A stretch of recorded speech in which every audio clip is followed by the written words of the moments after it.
સૌ શ્રોતાગણોને સુજ્ઞા મહેતાના જય શ્રી કૃષ્ણ.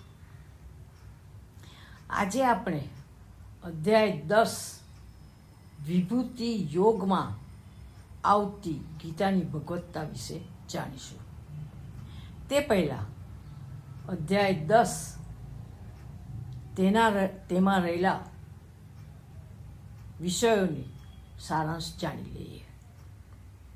શ્રી કૃષ્ણ કહે છે કે હું જ્ઞાન અને શક્તિનું મૂળ કારણ છું. તેથી મહર્ષિઓ અને દેવતાઓ મારા પ્રભાવને જાણતા નથી. તે મને અજન્મા, અનાદિ અને લોકોના મહેશ્વર રૂપે જાણે છે. તે મનુષ્ય મૂઢતા રહિત હોઈ સર્વ પાપોથી છૂટે છે. મને જે મનુષ્ય બધા લોકોનો સ્વામી જાણે છે તે પાપ મુક્ત થઈ જાય છે. પ્રાણીઓના બધા ભાવ જેવા કે જ્ઞાન, બુદ્ધિ, સુખ, દુઃખ, સ્વસ્થતા, ભય, અભય વગેરે મારાથી ઉત્પન્ન થાય છે. આમ બધાની ઉત્પત્તિનું કારણ પણ હું જ છું. અર્જુન શ્રી કૃષ્ણને પૂછે છે કે આપ તો પરબ્રહ્મ, પરધામ અને પરમ પવિત્ર છો. આપનું સ્વરૂપ કોઈ જાણતું નથી. આપ આપને જાણી શકો છો? આથી ભગવાન કહે છે કે યાદવોમાં વાસુદેવ, પાંડવોમાં ધનંજય, મુનિઓમાં વેદવ્યાસ, કવિઓમાં શુક્રાચાર્ય હું જ છું. જગતની સર્વ વસ્તુઓ મારા તેજથી ઉત્પન્ન થઈ છે. આખું જગત મારા એક અંશથી ધારી રહ્યું છે. બસ એટલું તું જાણ. હવે આપણે આ અધ્યાયમાં રહેલી ગીતાની ભગવત્તા વિશે જાણીશું. શ્રી કૃષ્ણના વક્તવ્યથી અધ્યાયની શરૂઆત થાય છે.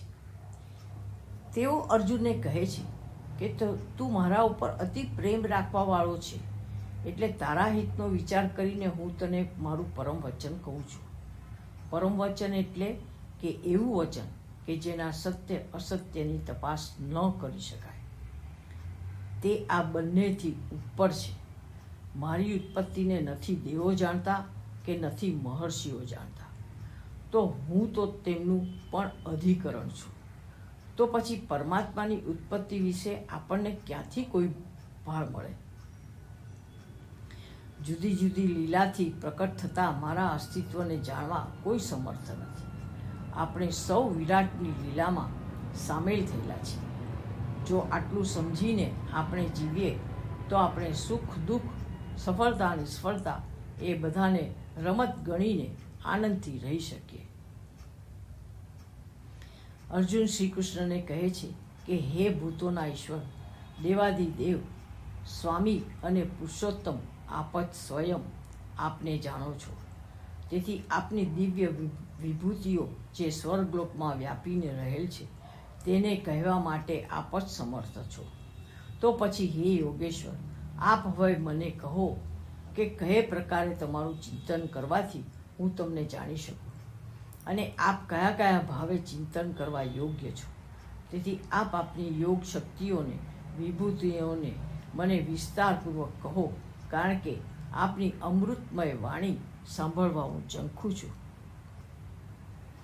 અર્જુને ખૂબ આદરપૂર્વક પોતાની વાત રજૂ કરી. વાસ્તવિકતામાં તેને હજુ શ્રીકૃષ્ણના પરમ વચનની પ્રતીતિ થઈ નથી. તેને મનમાં હજુ શ્રીકૃષ્ણના પ્રત્યે સંદેહ રહ્યો હોય એમ લાગે છે. વળી શ્રીકૃષ્ણને ખોટું ન લાગે એટલે સાચવીને કહે છે કે મને તમારા માટે પ્રીતિ છે. તેની આ ભાષા જ બતાવે છે કે શ્રીકૃષ્ણ સર્વ કંઈ છે. તે વાતની તેને હજી પ્રતીતિ થઈ નથી. પણ એ એટલું તો સમજી ગયો છે કે શ્રી કૃષ્ણને, પરમાત્માને, પરમાત્મા સિવાય કોઈ જાણી શકે એમ નથી. તેથી અર્જુન શ્રી કૃષ્ણના મુખેથી જ વાતની સ્પષ્ટતા કરાવવા માંગે છે. શ્રી કૃષ્ણ કહે છે કે મારી વિભૂતિઓની સીમા નથી. તેથી હું તેમાંથી જે પ્રધાન છે એવી કેટલાક વિશે તને કહીશ. વિભૂતિ એટલે શક્તિ, વિભૂતિ એટલે અસ્તિત્વનો ઘટક એવો પણ અર્થ કરી શકાય.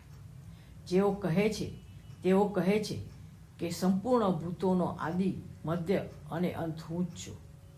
સર્વભૂતોના હૃદયમાં રહેલ આત્મા પણ હું જ છું. જ્યાં જ્યાં ચેતનનો ધબકાર વર્તાય છે તે પણ પરમાત્માને કારણે જ છે. સકળ ચરાચર તેને કારણે છે. આમ પરમાત્મા સર્વ કાંઈ છે. હવે શ્રી કૃષ્ણ અગ્રણી વિભૂતિઓના નામ ગણાવે છે. અદિતિના 12 પુત્રોમાં હું વિષ્ણુ છું. જ્યોતિઓના પુંજ સમો સૂર્ય હું છું. નક્ષત્રનો અધિપતિ ચંદ્ર હું છું. વાયુઓમાં મરીચી હું છું. વેદોમાં સામવેદ છું. દેવોમાં ઇન્દ્ર છું. ઇન્દ્રિયોમાં મન છું. ભૂત પ્રાણીઓનું ચૈતન્ય હું છું. યક્ષો અને રાક્ષસોમાં કુબેર છું. વસુઓમાં અગ્નિ અને પર્વતોમાં સુમેરુ હું છું.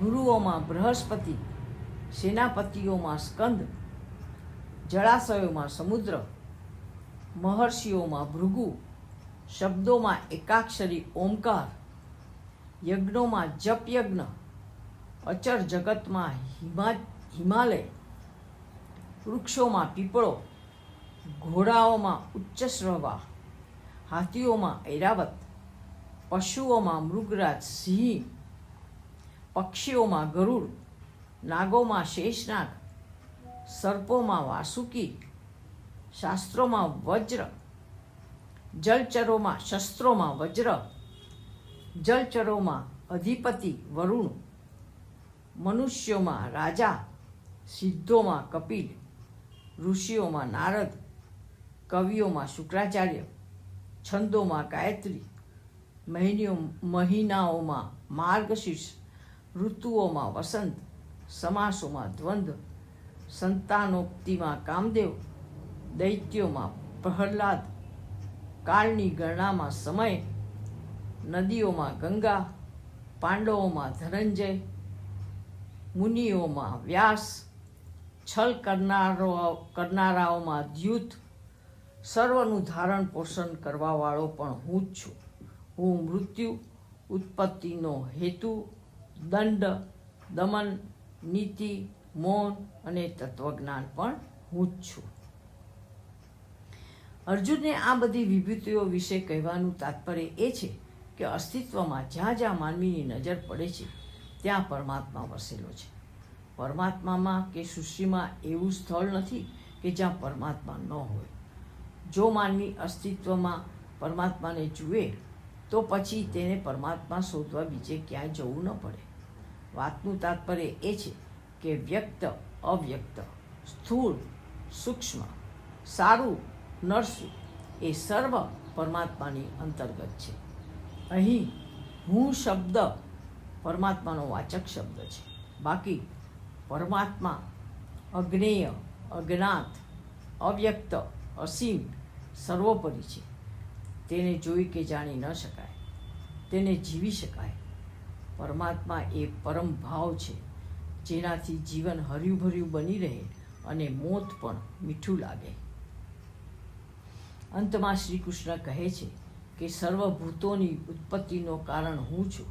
આ જગતમાં ચર કે અચર એવું કોઈ અસ્તિત્વ નથી કે જે મારાથી વ્યાપ્ત ન હોય.